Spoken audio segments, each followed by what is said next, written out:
I want to recommend a book first to everyone here. It's called Explaining Postmodernism, and it's by a gentleman named Stephen Hicks. And you need to understand postmodernism because that's what you're up against, and you're up against it far more than you know or think.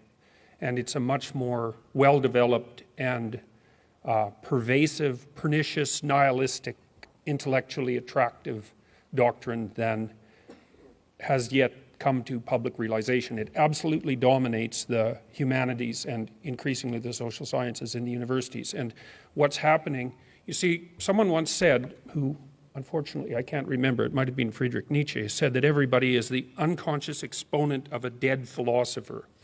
And fortunately, the postmodern philosophers, most of them are dead, so that's a good thing. But that doesn't mean that their words aren't continually being spoken by people who are following in their wake, let's say. And it's not like any given person is absolutely possessed, say, by the spirit of postmodernism, because often they're not educated enough to know all the details about what it is that has them in their grip. But if you get 20 of them together, and they're all 5% influenced by the postmodernist ethos, you basically have the spirit of the mob that's a mouthpiece for that particular philosophical doctrine. And if you understand the doctrine, then you understand why things are progressing the way that they're progressing. And so I'm going to tell you a little bit about the doctrine, because it's not optional to understand this. It's absolutely crucial to understand this. You can't underestimate the power of ideas and also the power of words, of course, because ideas are expressed in words. But you see, the first thing that you might want to note about postmodernism is that it doesn't have a shred of gratitude. And there's something pathologically wrong with a person who doesn't have any gratitude, especially when they live in what so far is the best of all possible worlds. And so if you're not grateful, you're driven by resentment, and resentment is about the worst emotion that you can possibly experience apart from arrogance. Resentment, arrogance, and deceit. There's an evil triad for you. And if you're bitter about everything that's happening around you, despite the fact that you're bathed in wealth, then there's something absolutely wrong with you, you know. So you have to educate yourself about postmodernism. Okay, so here's what the postmodernists believe. They don't believe in the individual. That's the logos part. Western culture is logocentric. Logo is logos. That's partly the Christian word, but it's also partly the root word of logic. Okay? They don't believe in logic. They believe that logic is part of the process by which the patriarchal institutions of the West continue to dominate and to justify their dominance. They don't believe in dialogue.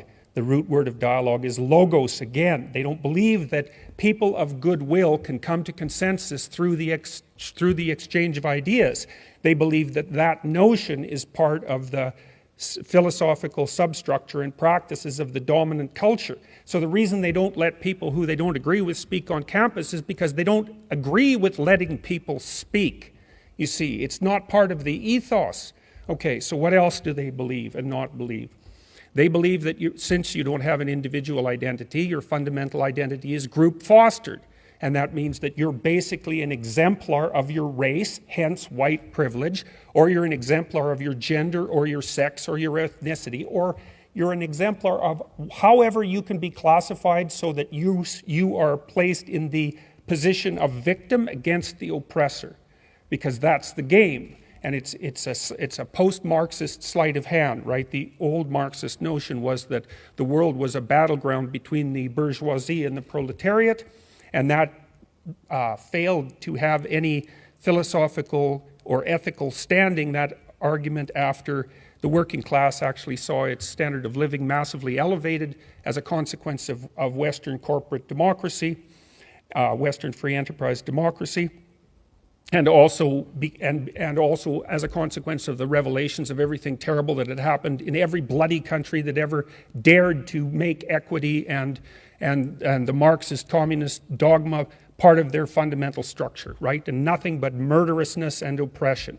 And so by the 1970s, it was evident that that game was up. The postmodernist Marxists just basically pulled a sleight of hand and said, okay, if it's not the poor against the rich, it's the oppressed against the oppressor. We'll just redivide the subpopulations in ways that make our bloody philosophy continue in its movement forward, and that's where we're at now.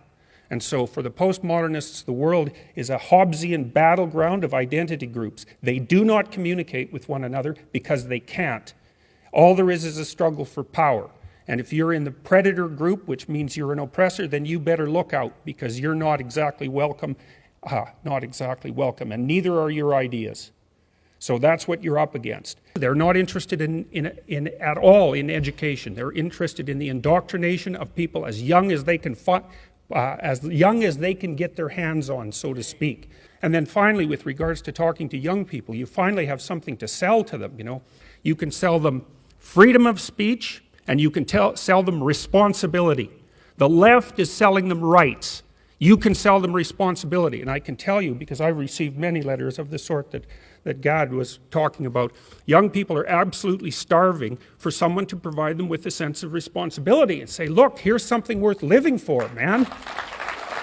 You can find meaning in life with freedom, but freedom is a chaotic sort of meaning, right? And freedom isn't the sort of thing that makes people happy. It's the sort of thing that makes people troubled, because freedom expands your series of choices, and that makes you nervous and uncertain. But responsibility is another, not to say that that's a bad thing, it's a good thing, but it requires that you shoulder the responsibility of the freedom. But responsibility per se is what gives your life meaning, genuine meaning in the face of suffering. And young people they're starving for that. I've been teaching young people for 30 years, and mostly what I've been teaching them about is responsibility. It's like you're heirs to a great tradition. It's not perfect, obviously, but comparatively, there's nothing else like it that's ever been produced. And one of the responsibilities of young people is to find out what's at the core of that, the great core of that, the paramount importance of the individual and the divinity of speech. Man, that's something to sell. It's what our whole culture is predicated on.